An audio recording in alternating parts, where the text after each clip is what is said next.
Hi friends, welcome to Deepika reviews. ఈ video మీకు నచ్చినట్లయితే వీడియోని లైక్ చేసి షేర్ చేసి సబ్స్క్రైబ్ చేసుకోవడం మర్చిపోకండి. సిరి అంత్యక్రియలు పూర్తయిపోయిన తర్వాత క్రిష్ ఏడుస్తూ ఉంటాడు. విహరి, పద, ఇక్కడే ఉంటే బాబు ఎక్కువ ఏడ్చేలా ఉన్నాడు అని చెప్పి యమున అంటుంది. క్రిష్, పదరా వెళ్దాం అని చెప్పి విహరి అంటాడు. బ్యాట్మెన్, నేను ఇక్కడే ఉంటాను, రాను అని క్రిష్ అంటూ ఉంటాడు. క్రిష్, అలా మొండికేయకూడదు, నీకు ఇలాంటి పరిస్థితి కనిపించిన ఎవరిని కూడా వదిలిపెట్టను. బాధపడకురా, బాధపడకు. మీ అమ్మ ఆత్మకు శాంతి కలిగేలా నేను చేస్తాను. మీ అమ్మ చావుకు కారణమైన ప్రతి ఒక్కరిని కూడా అరెస్ట్ చేపిస్తాను. పద క్రిష్, వెళ్దాం అని విహారీ క్రిష్ని తీసుకుని వెళ్తూ ఉండగా, సార్ క్రిష్ని నేను తీసుకెళ్తాను అని హర్ష అంటూ ఉంటాడు. వద్దు హర్ష, నువ్వు ఒంటరిగా ఉంటున్నావు, నీకు క్రిష్ భారం అవ్వకూడదు. అంతేకాదు, నువ్వు ఆఫీస్కి వచ్చినప్పుడు క్రిష్ ఒంటరిగా ఉంటే బాధపడుతూ ఉంటాడు. క్రిష్ ఎట్టి పరిస్థితుల్లో బాధపడకూడదు అని చెప్పి విహారీ చెప్తూ ఉంటాడు. బ్యాట్మెన్, నేను హర్ష మామయ్యతో వెళ్తాను. మీ ఇంట్లో వాళ్ళు మిమ్మల్ని కోప్పడతారు నన్ను తీసుకెళ్తే అని క్రిష్ చెప్తూ ఉంటాడు. క్రిష్, ఎవరు ఏమి అనరు, నువ్వు నాతోనే ఉంటున్నావు అని విహారీ చెప్తూ ఉంటాడు. హర్ష, క్రిష్ గురించి నువ్వేం ఆలోచించకు, మాకు సిరి ఎంతో క్రిష్ కూడా అంతే అని చెప్పి విహారీ చెప్తూ ఉంటాడు. సరే విహారీ గారు, ఈ కేసు ఇన్వెస్టిగేషన్ మొదలు పెడతాను, నేను కూడా బయలుదేరతాను అని చెప్పి సంధ్య చెప్తూ ఉంటుంది.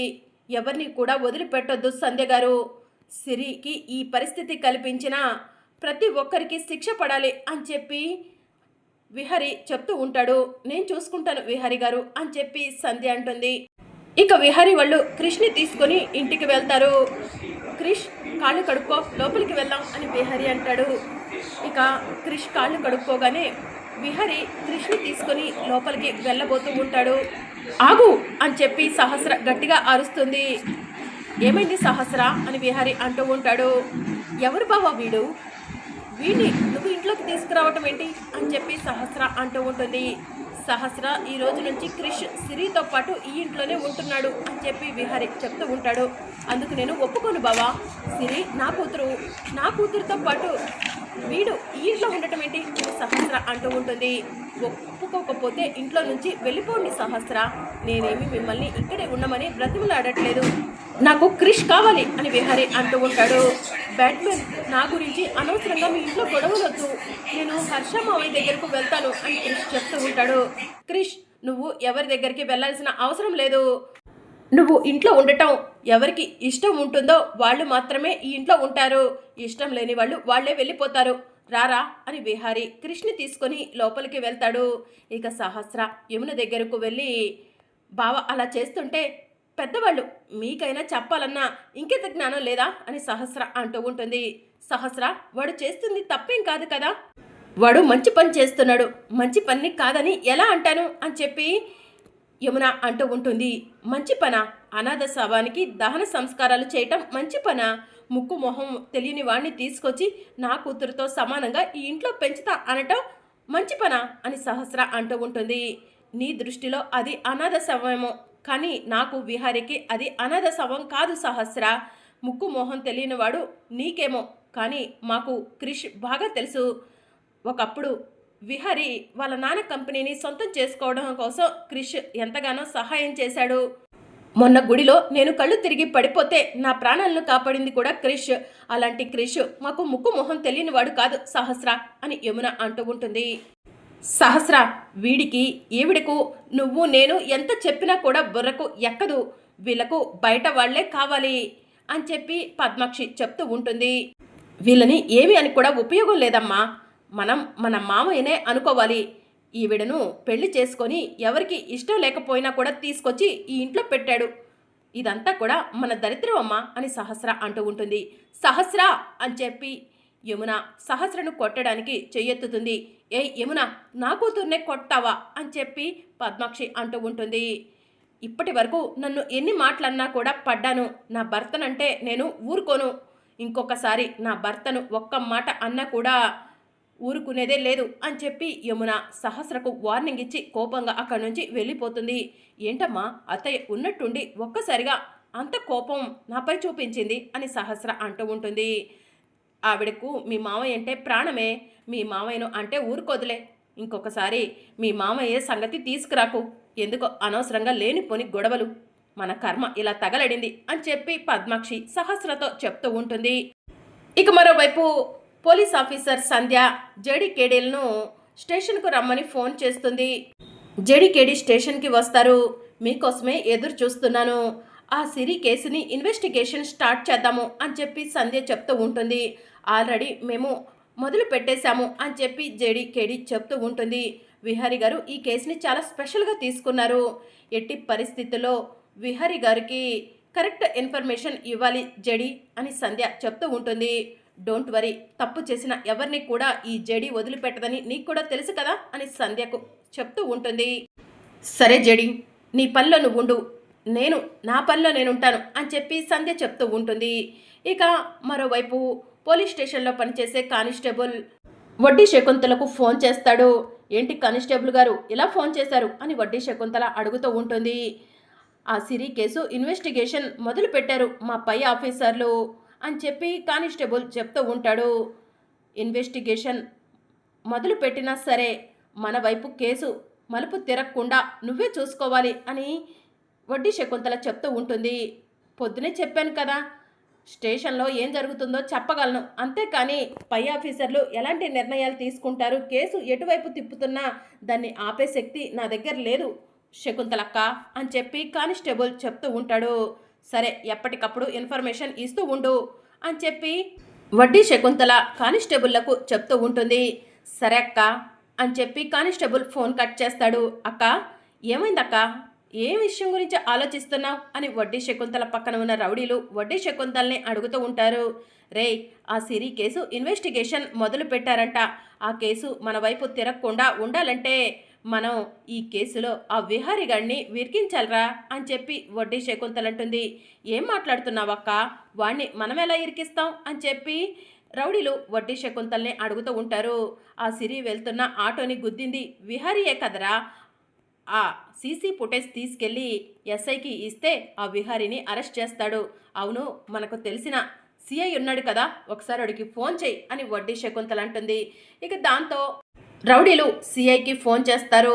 సిఐ ఫోన్ లిఫ్ట్ చేసి హలో ఎవరు అని అడుగుతూ ఉంటే వడ్డీ శకుంతలక్క మాట్లాడిద్దంట అని రౌడీలు చెప్తూ ఉంటారు. ఇక వడ్డీ శకుంతల ఫోన్ తీసుకొని హలో సిఐ గారు ఎట్లున్నారు అని అడుగుతూ ఉంటుంది. బాగానే ఉన్నావక్క, నీ పుణ్యానా అని సిఐ చెప్తూ ఉంటాడు. నాకు చిన్న సహాయం చేసి పెట్టాలి మీరు అని వడ్డీ శకుంతల అంటుంది. ఏంటో చెప్పండి అక్క, మీరు అడగటం మేము చేయకపోవడమా అని సిఐ అంటాడు. సిరి అనే అమ్మాయి చనిపోయిందని ఆ అమ్మాయి కేసుని సిఐ సంధ్య జేడీకేడీలు ఇన్వెస్టిగేషన్ చేస్తున్నారంట. ఆ కేసులో మనం కూడా ఉన్నాంలే, కానీ మన వైపు ఆ కేసు మలుపు తిరగకుండా చూడు. నా దగ్గర ఒక వీడియో ఉంది, ఆ వీడియోని నీకు పంపిస్తాను, వెంటనే ఆ విహారీ గాడిని అరెస్ట్ చేయండి అని వడ్డీ శకుంతల చెప్తుంది. పంపించక్క అని చెప్పి సిఐ అంటాడు.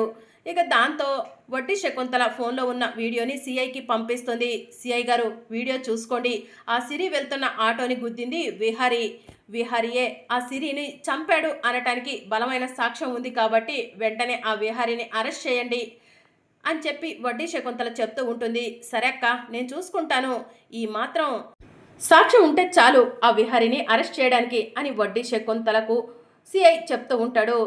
సరే ఉంటాను, పని పూర్తయ్యాక ఫోన్ చెయ్యి, నీకు డబ్బు పంపిస్తాను అని వడ్డీ శకుంతల ఫోన్ కట్ చేస్తుంది. పదండ్రా దాని కాడికి అని వడ్డీ శకుంతల అంటుంది. ఇక రౌడీలు డోర్ ఓపెన్ చేస్తారు. ఎదురుగా కుర్చీలో కూర్చొని ఒక అమ్మాయి చీకట్లో కనిపిస్తూ ఉంటుంది. వడ్డీ శకుంతల ఆ అమ్మాయి దగ్గరకు వెళ్ళి నుంచొని రే లైట్ వేయండ్రా అని రౌడీలకు చెప్పడంతో రౌడీలు లైట్ వేస్తారు. లైట్ వేయగానే లక్ష్మి మొహం మనకు కనిపిస్తుంది. లక్ష్మి వడ్డీ శకుంతల్ని చూసి షాక్ అవుతుంది. రే, దీని మూతికున్న ప్లాస్టర్ తీయండ్రా, దీంతో కాస్త మాట్లాడాలి అని వడ్డీ శకుంతల అనటంతో రౌడీలు లక్ష్మి మూతికి ఉన్న ప్లాస్టర్ని తీసేస్తారు.